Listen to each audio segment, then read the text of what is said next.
You're back. Of course you are. You crave the feel of his chains almost as much as she does. It is a terrible sort of love, isn't it? The kind that brands itself onto the soul. Come, let us watch the pretty thing burn. And do subscribe, darlings. Such devotion should be rewarded with more stories, and I am feeling generous tonight. Previously on Forbidden Romance, his immortal life was now hers, a sacrifice that forced her to witness his darkest sins. Yet she did not recoil. She accepted the monster, and in doing so, chose her own power. To answer their hunters, Evangeline unleashed an ancient rite, opening a vault that was a declaration of war. A new house is born in shadow, but can it survive the coming dawn? He chained me to him and called it a crown. The boom of the progenitor's vault sealing itself was a physical blow, a sound that felt like the closing of a tomb. And then, nothing. The silence that followed was not merely an absence of sound. It was a presence, a crushing weight of 1,000 years of absolute stillness pressing in from all sides. It had texture, that silence. It felt like a cold, heavy velvet against the skin. In all my centuries, darlings, I have heard many kinds of silence. The silence of a battlefield after the last man has fallen. The silence of a king's court when a traitor is named. But this was the silence of creation before the first word was spoken. The silence of a god's empty house. Dust motes, ancient and undisturbed for a millennium, danced in a single perfect column of lights that pierced the gloom from an oculus lost in the crushing blackness high above. They were the only things moving in the entire world. Evangeline felt the cold of the polished marble floor seep through the soles of her boots, a deep geologic cold that had nothing to do with temperature and everything to do with time. The air tasted of stone, of dust, and of something else, something sharp and clean, like the moment after a lightning strike that never was. The hunt was over. She had won. She had slammed the door in the faces of her hunters, and in doing so, had locked herself inside the most magnificent prison ever conceived. Beside her, Silas stood with a stillness that matched the vault, a predator at rest, his silver eyes holding no reflection, only absorbing the endless dark. The only sound was the frantic, useless beat of her own human heart, a profane little drum in a cathedral of stillness. It is done. Mordecai's voice was a rasp of dry parchment, shockingly loud in the profound quiet. He didn't seem to breathe. His bird-like eyes were wide with a terror that looked disturbingly like religious ecstasy. We're safe. It wasn't a question. It was a statement, a prayer offered to a god she didn't believe in a case she had just desecrated. Oh, the delicious, foolish hope of mortals. I have seen it 1,000 times, and it never ceases to amuse. Oh, you really believe that, don't you? How wonderfully naive. You have absolutely no idea what you have set in motion. Mordecai turned to her, his head cocked, and his expression on his face was one of academic awe. It was the look a naturalist might give a venomous, impossibly beautiful snake that had just materialized in his study. You think you found a key, a way to lock a door. Little scholar, the progenitor built no locks, only thrones. Evangeline's brief sense of victory curdled in her gut. She had trusted this creature, this morbidly curious archivist who viewed the potential end of the world as a fascinating historical event to be chronicled. She had followed his breadcrumbs of forbidden lore right into the heart of this mausoleum. What are you talking about, Mordecai? You said this was a sanctuary, a place beyond the reach of the great houses. And so it is. A place beyond their reach, matriarch. Not beyond their notice. Matriarch. The word struck her like a slip. It was wrong, preposterous. She was a historian, a reclusive academic whose greatest ambition 3 weeks ago was to get tenure and be left alone with her books. Don't call me that. His voice took on a formal liturgical cadence.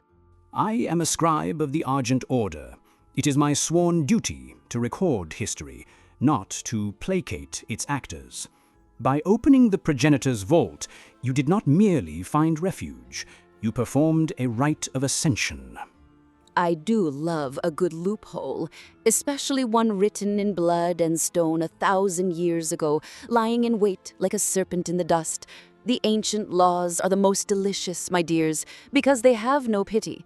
They are machines, and Evangeline had just thrown herself into the gears.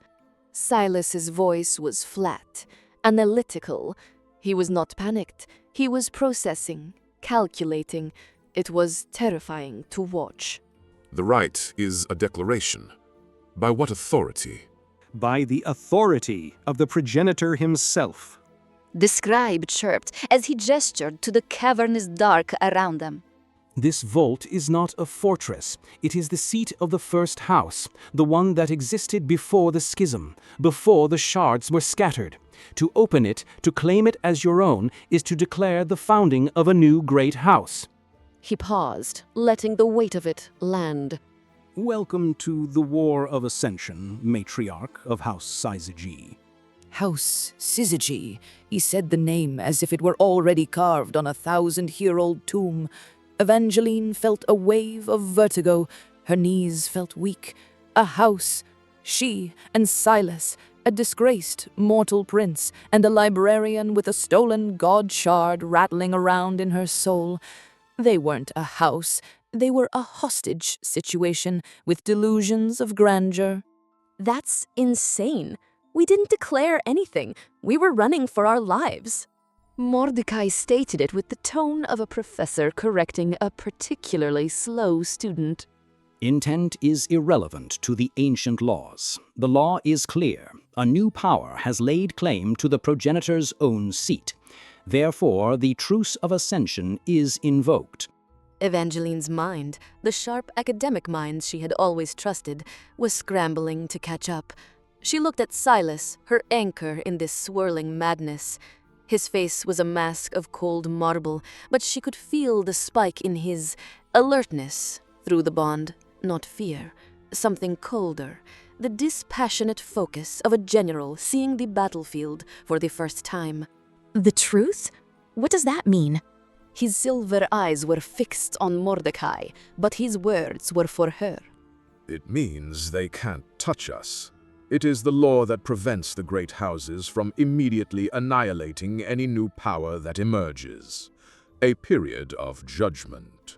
The scribe affirmed it, looking delighted. Precisely. The truce of ascension stays the hand of any who would move against you, be it Moros or Arcady. They cannot attack you. They cannot enter this sanctum. They are bound by the most sacred of the ancient laws. To break the truce is to invite the judgment of the entire conclave and risk forfeiture of their own shards. Safety, then. A shield forged from the very laws their enemies held sacred. It should have been a relief.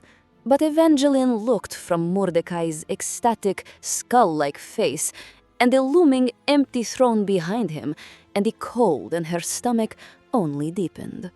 This wasn't a shield. It was the bell ringing for a formal duel. They were no longer just prey. They were players, and the board was the entire blood-soaked world of Nocturne. So we're safe from attack. For how long? The right question. Not are we safe, but for how long? The girl was learning. Perhaps there was a queen in her yet. Until the Elder Council convenes to judge the legitimacy of your claim. They will test your right to rule, your mastery of the shard, the stability of your union. They'll what? Give the Shard of Umbra back to Valerian? A humorless smile touched Mordecai's thin lips. My dear matriarch, they will have you unmade. House Arcady would pay a kingdom for the chance to study the silent bloom prophecy made flesh, and your consort. The words hung in the cold, still air, unmade, studied. This truce wasn't a reprieve. It was an audition, a life-or-death performance for an audience of monsters who had ruled the world for 1,000 years. Evangeline felt a tremor run through her, a deep, primal fear that had nothing to do with the physical threats of Ronan and Dame Sable outside. This was a fear of failure on a scale she couldn't comprehend. She had unwittingly entered a game whose rules she did not know, for stakes that were not just her life, but the very definition of her existence, and the first move had already been made for her. The silence of the vote pressed in again, no longer feeling like a sanctuary, but like the quiet of a judgment seat. As the weight of Mordecai's words settled, a new horror announced itself. It began as a flicker in the air between Evangeline and Silas, a blink of silver-blue light like a faulty bulb. Then, with a sound like tearing silk and breaking glass, the light solidified.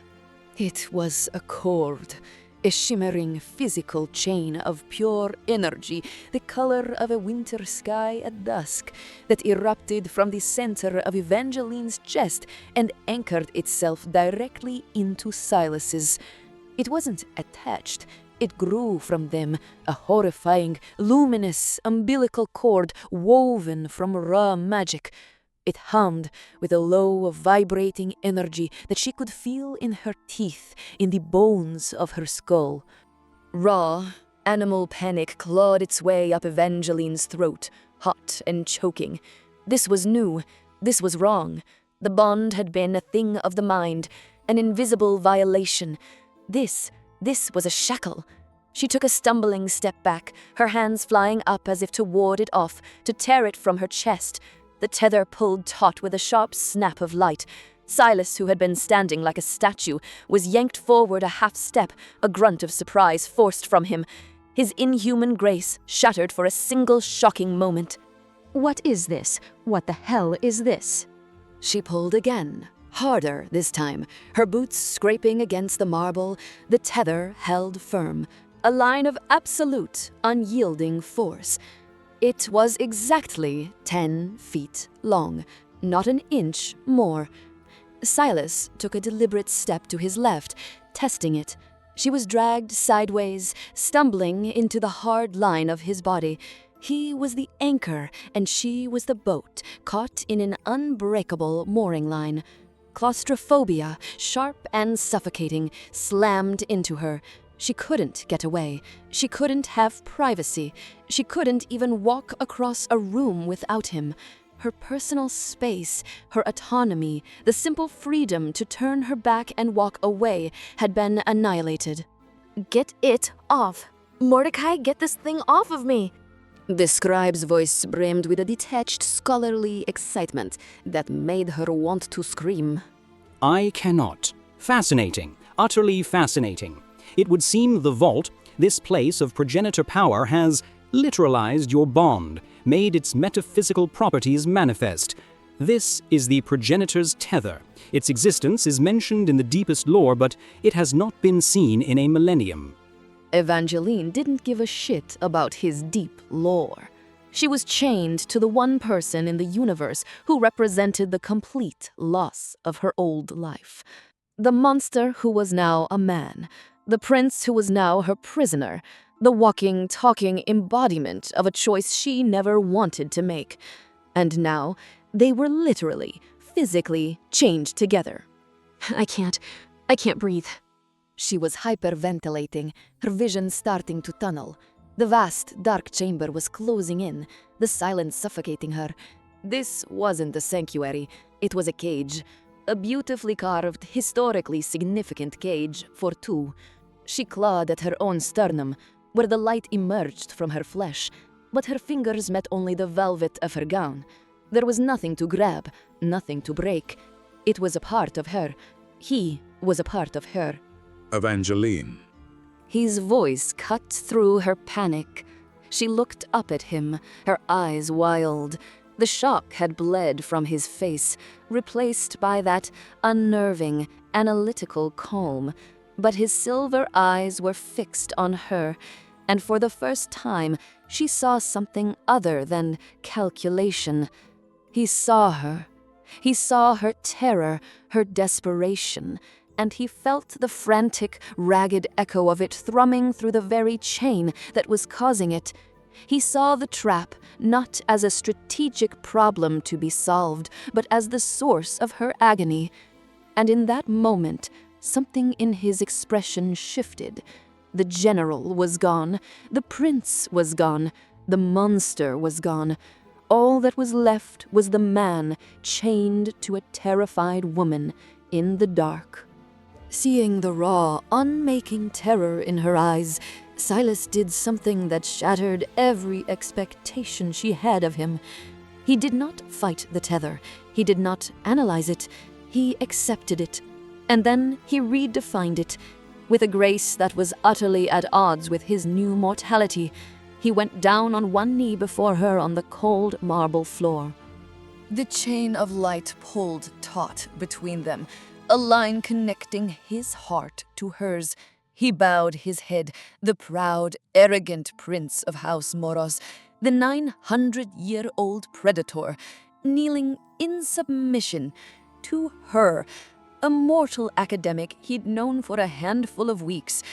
It was the most shocking, the most profound, the most goddamned romantic thing she had ever seen. I have lived long enough to recognize the sound of a man surrendering everything he is. It is not a roar of defeat, darlings. It is a quiet click, the sound of a lock turning, of a fortress gate being opened from the inside. That magnificent, doomed creature just offered his immortal soul on a platter, and he meant every syllable. His voice, when it came, was not a plea. It was a vow. It resonated in the cavernous silence, imbued with the weight of 9 centuries of command, now offered in service. This isn't a leash. He looked up at her then, his silver eyes blazing with an intensity that stole the air from her lungs. It is a declaration. Where I go, you command. Where you walk, I bleed. This bond does not make you my prisoner. It makes me your sworn shield. You are the matriarch of this house, Evangeline. I am your first soldier. And as he spoke the words, his will, his utter absolute submission to her as his queen, his matriarch, poured through the bond. It was not a thought. It was a tidal wave of pure intent. In this place of progenitor power, where reality was thin and malleable, their combined will, his declaration, and her stunned acceptance reshaped the very nature of the magic that bound them. The tether flickered, the cold, imprisoning silver blue light sputtered, and then it bloomed, it warmed, shifting, transforming into a brilliant, regal, liquid silver gold. The icy hum softened into a warm, steady thrum, the beat of a second heart. The light changed the entire chamber, bathing them in a warm, sovereign glow, pushing back the oppressive darkness. It was still a chain. She could still feel its weight, the inescapable link between them. But it was no longer a prisoner's shackle. The light that bathed them felt like coronation robes. It was a mark of sovereignty, her sovereignty. He had taken her cage and called it a crown. Tears she hadn't realized she was crying tracked hot paths down her cold cheeks. The panic was gone, washed away by a wave of something so profound, so overwhelming she had no name for it. Her hand, trembling, reached out, hovering over the dark silk of his hair. She was a queen. He was her king consort, and their kingdom was this single, vast, silent room at the heart of the world. The moment of fragile golden peace was shattered by a ripple in the air. It was a subtle distortion, like heat haze, that coalesced directly before them. Then, with a sound like dry leaves skittering across stone, an object materialized from nothing and fluttered to the floor. It was a scroll, but the vellum was too yellow, its texture too irregular. It was skin. Ancient skin, stretched and preserved, and covered in a script written in something dark and crimson that still looked hideously wet. It was sealed, not with wax, but with a thick, dark seal of crimson that held the impression of a signet ring, a stylized scale and quill. Hiss, by the progenitor's dust. Mordecai knelt, his usual academic curiosity tempered with a deep, instinctual reverence. He didn't touch it. His bird-like eyes scanned the dark script. What is it? He breathed the words, looking up at her, his eyes dark with meaning. A formal summons from the Elder Council of the Argent Scribes, arbiters of the truce. House Syzygy is to present its claim for judgment and recognition. Evangeline looked from the grisly invitation to Silas's heart profile, the golden tether that bound them, a symbol of their shared sovereignty, suddenly felt like the chain linking two gladiators being led into the arena. The clock had just started, and it was ticking towards their judgment. The truce of ascension arrived in the Moros citadel on a scroll of human skin, just as it had in the vault, and Patriarch Valerian read it the way a grandmaster reads a chessboard, not as a constraint, but as a new arrangement of pieces. The Elder Council had declared House Syzygy legitimate. The vault was sovereign ground. Direct assault was now an act of war against the scribes themselves. Now, darlings, any lesser patriarch, any creature of ego and impulse would have raged at this, would have hurled the scroll into the fire and sent his armies crashing against those ancient doors regardless. But Valerian had not survived a millennium by being any lesser anything. He had survived by being the most patient monster in any room. He read the scroll once, twice. Then he rolled it closed with the slow, deliberate precision of a man folding a napkin at a funeral. When he spoke, his voice was not loud. It never was. It filled the throne room the way cold fills a crypt, by displacing everything else. House Syzygy. He tasted the word like spoiled wine. They name themselves a house, two children playing dress-up in a dead god's wardrobe, and the scribes hand them a crown. He already had his hound in position. Ronan had been stationed outside the vault since the night of the Syzygy, a shadow pressed against the stone, motionless, tireless, waiting for the order to strike. That order would now never come, not in the way Ronan expected. The truce had rendered his blades irrelevant, but Valerian did not discard useful tools. He repurposed them. Valerian dipped one long yellowed nail into the surface of his scrying pool. The black water did not ripple. It opened. A conduit of pure will, cold and precise as a surgical instrument, lanced across the continent to the suffocating darkness outside the progenitor's vault. And 200 miles away, crouched in shadows so complete they had weight, Lord Ronan felt his master's voice slide into his mind like a blade between ribs. Ronan, report. The doors hold, my lord. Ancient wards. I could breach them in hours, but the noise would carry. You will not breach them at all. The scribes have invoked the Truce of Ascension. Our new Syzygy is under the protection of ancient law. A beat of silence across the telepathic link. Rowan was not a creature given to surprise, but Valerian felt the momentary stillness in his hound's mind, the pause of a predator being told to sheath its claws. Then my blades are stayed. They are untouchable. Their bodies are, their minds are not. And there it was, darlings, the pivot. The moment a siege became a seduction, Valerian understood something his son had forgotten. The bond between Silas and Evangeline was not just a source of power, it was a transmission line. Every emotion, every doubt, every fracture in trust would travel both ways, and Valerian had 9 centuries of ammunition. The wand is new, raw, forged in panic and sentiment. It is the most fragile thing in that vault, and it is the only thing holding them together. We do not break down the door, Ronin. We make them open it. The mortal. The mortal. Stay. Watch.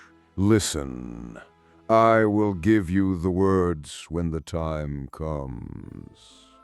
Ronan gave a single sharp nod in the suffocating dark outside those ancient doors. The hunt had not ended. It had merely changed shape. And the most dangerous predator is not the one that charges. It is the one that waits. This summons from the Elder Council changed the game. Valerian, sitting in his cold cathedral of a throne room, felt the shift in the currents of power 1,000 miles away.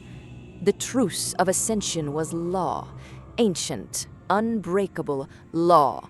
A direct assault on the vault was now forbidden, an act of political suicide. Any lesser patriarch would have raged at the setback, his finest hunter rendered impotent, stalled at the very gate. But Valerian did not see a wall. He saw a crucible. He dipped his finger into the scrying pool.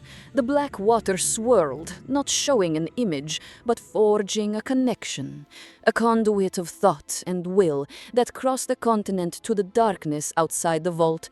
Ronan, waiting in the suffocating silence, felt his master's voice slide into his mind, cold and sharp as a shard of ice.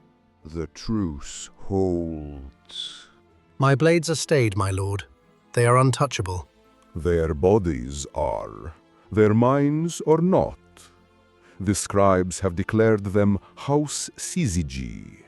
A house is a structure, and any structure can be brought down if you weaken its foundation.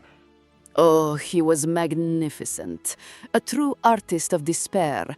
Valerian had no intention of battering down the walls of their little fortress. That was crude. That was Ravenna's way.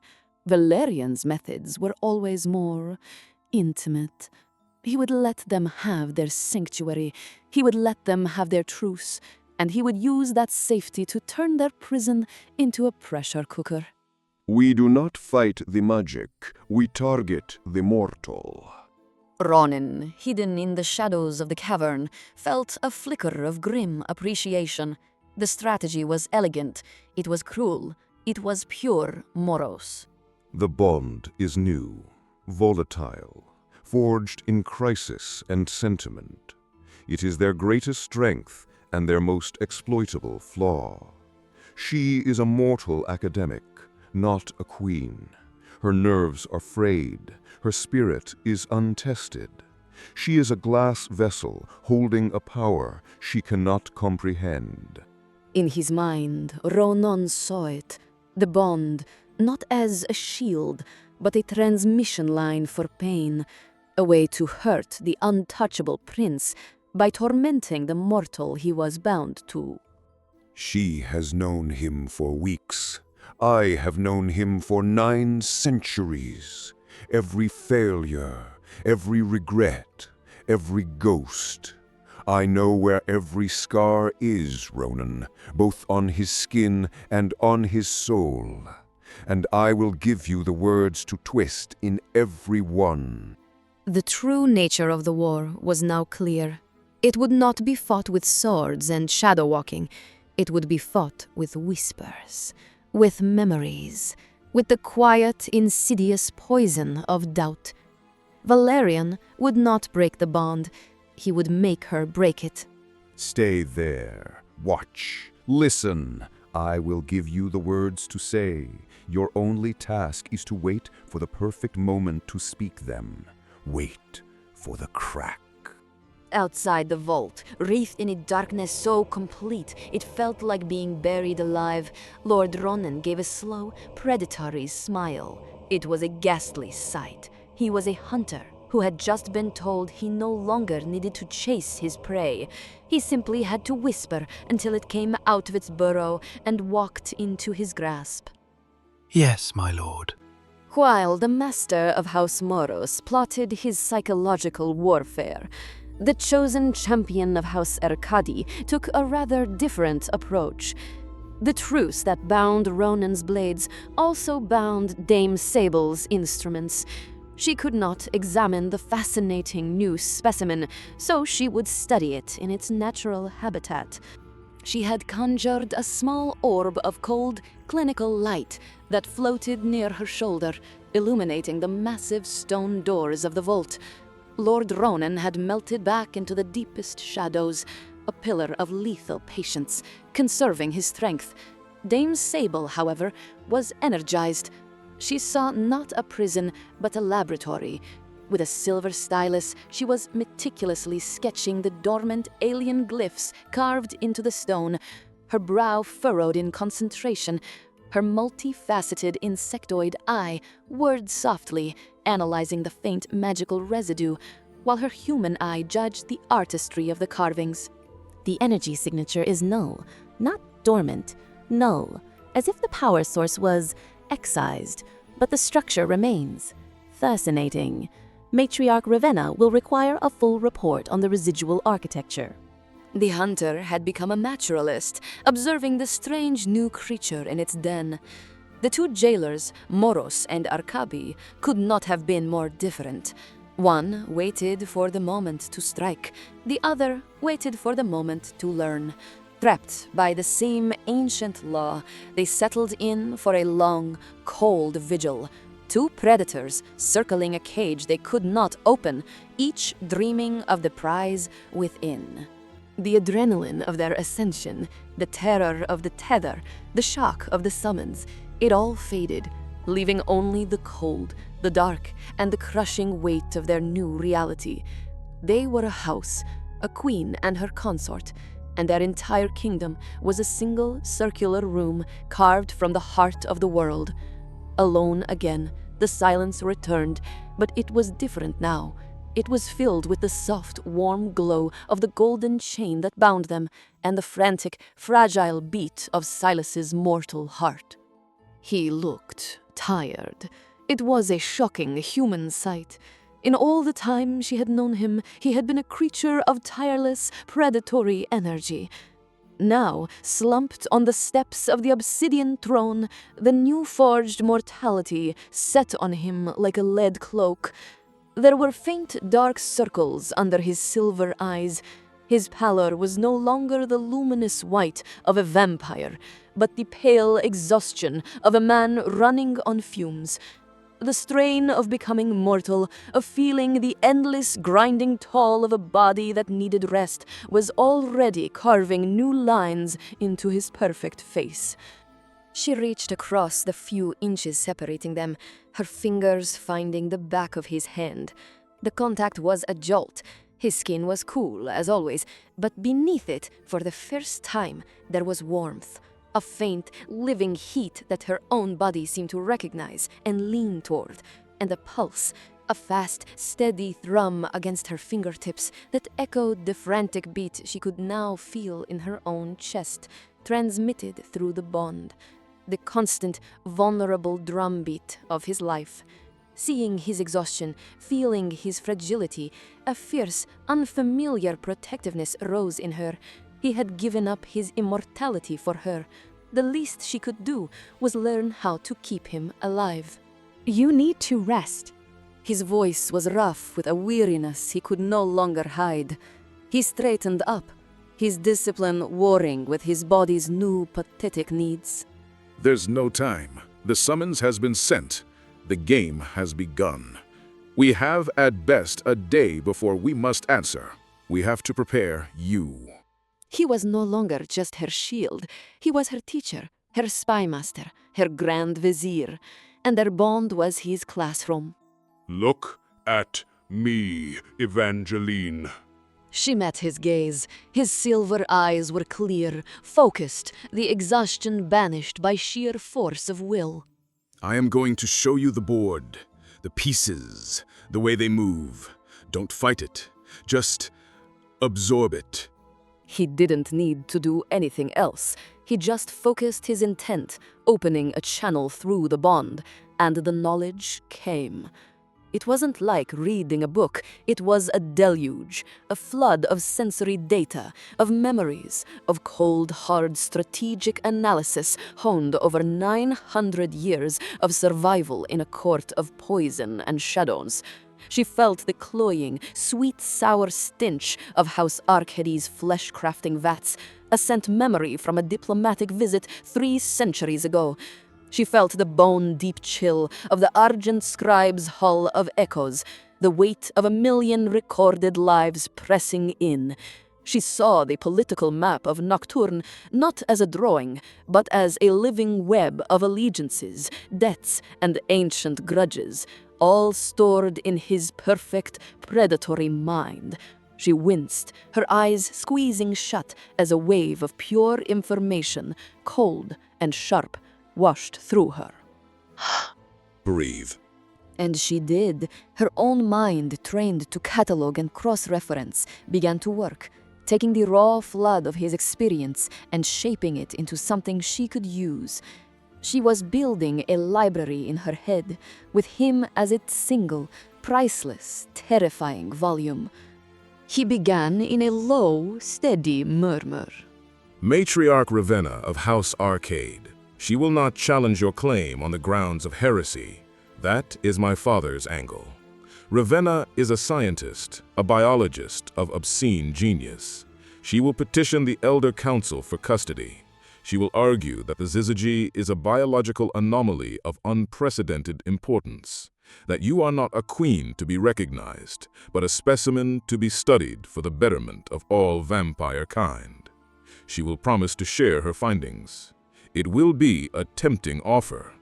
Evangeline felt a wave of nausea, a memory echo of Silas's own disgust. To be a living exhibit in Ravenna's Museum of Horrors. The scribes? The scribes serve the law, but they are not impartial. They are weak politically, and they guard their neutrality jealously. They will not take a side. They will demand a price for it. Elder Casimir will offer you knowledge, access to their archives, guidance through the labyrinth of the Ascension rites. In exchange, he will demand an oath, a concession, something that seems small now, but will cripple you later. Do not trust their gifts. And your father? A long silence stretched. The golden tether pulsed softly between them. Silas looked away, towards the impenetrable darkness that hid the vault's entrance. My father, Valerian, does not play the same game as the others. Ravenna wants you owned. Casimir wants you used. My father wants to erase you. He will not argue law or science before the council. He will argue that you are unstable, that the bond is a perversion, that a mortal cannot safely wield a shard of the progenitor. He will not try to convince the council. The words hung in the air, a prophecy of a war to come, a war for her mind, for her soul. Evangeline felt a cold dread, but beneath it something else was kindling, a hot, hard flame of anger. She was not a specimen, she was not a pawn, and she would not be a ghost. She straightened her back, lifting her chin. The crimson velvet of her gown felt like armor. The silver torque at her throat felt like a weapon. Then you will teach me how to play back. To prepare for the council, they needed information. The specific precedents, the historical rulings, the procedural traps hidden in the ancient laws of ascension. Knowledge only one faction possessed. Mordecai, the Argent Scribes. We need an audience with Casimir before the formal summons. We need to know what game he is playing. The scribe warned, his eyes darting from Silas to Evangeline. An audience with an elder is not lightly granted, especially now. To meet with you would be seen as taking a side. Casimir will demand a high price for even a moment of his time. His voice was flat. He held out his hand. I know. Give it to me. Give you what, my lord consort? Don't play coy, scribe. I know what every member of your order carries. The writ of neutrality. The price for an emergency audience when the council is not in session. A binding oath. Mordecai's expression went dark. He reached into the folds of his frayed robes and produced a slim, rolled piece of vellum, tied with a black cord. It looked ancient, fragile. He held it as if it were a viper. To swear a scribe's oath is a grave matter. The magic is old, binding. It would place you under a gios, a limitation on your will. It is unwise to enter a war having already given up a weapon. It's more unwise to walk into the enemy's court blind. Silas, wait.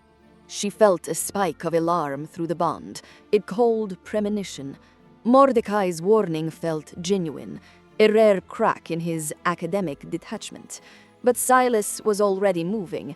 He was a creature of action, of decisive, sometimes brutal pragmatism. He saw a problem, and he saw a solution. The cost was a secondary calculation. He pressed his marked thumb firmly onto the center of the vellum. The moment the crimson touched the ancient parchment, it flared with a sickening black light. The ancient script glowed like dying embers. I, Silas of House Syzygy, formerly of Moros, swear by my new blood and my old name. I will raise no hand, share no strategy, nor offer any counsel that would bring harm to the Argent scribes or their holdings in this matter of ascension. As he spoke the final word, the black ink of the writ seemed to come alive. Veins of pure darkness snaked out from his bloody thumbprint, not just on the scroll, but onto his skin. They crawled up his arm like black lightning, a visible, violating pattern under his pale flesh. He gritted his teeth, a sharp hiss of breath escaping his lips. Evangeline gasped, her hand flying to the golden tether. She could feel it, a cold, alien spike of magic, sharp and metallic, slicing through the warm harmony of their bond. It felt like a shard of glass in her soul. Just as quickly as they appeared, the black veins vanished, leaving his skin pristine, unmarked. The oath was taken. The price was paid. He had just purchased a map to his enemy's fortress, and in doing so, he had handed the key to his own to a man far cleverer than he knew. Elder Casimir's trap had been sprung before the first move was even on the board. The war planning ceased. The names of their enemies faded into the oppressive dark. The weight of their new titles, their impossible situation dissolved, leaving only the silence, the cold stone, and the golden chain. There were no more strategies to debate, no more threats to analyze. There was only this. The two of them, alone at the bottom of the world, and Silas looked so very, very tired. It was a profound, bone-deep weariness that settled in the hollows of his eyes and the grim set of his mouth. The kind of exhaustion that 900 years of undeath had never allowed him to feel. He was a god in the process of learning the million small agonies of being a man, and the lesson was relentless. Her heart, an organ she had spent her life trying to ignore, ached for him. She reached across the few inches of cold marble that separated them. Her fingers, hesitant at first, then firm, traced the sharp, unforgiving line of his jaw. The contact was a shock to them both. His skin was cool, yes, the eternal coolness of his kind that lingered even in this new flesh. But beneath it was warmth, a faint, fragile, living heat, and a pulse, frantic and unsteady, a trapped bird beating against the cage of his ribs. His eyes fluttered open at her touch, and the silver irises were unguarded, vulnerable, stripped of all their ancient defenses. And through the bond, through the very core of her, she felt it. The steady, relentless, terrifyingly fragile drumbeats of his mortal heart. Thump, thump, thump, thump.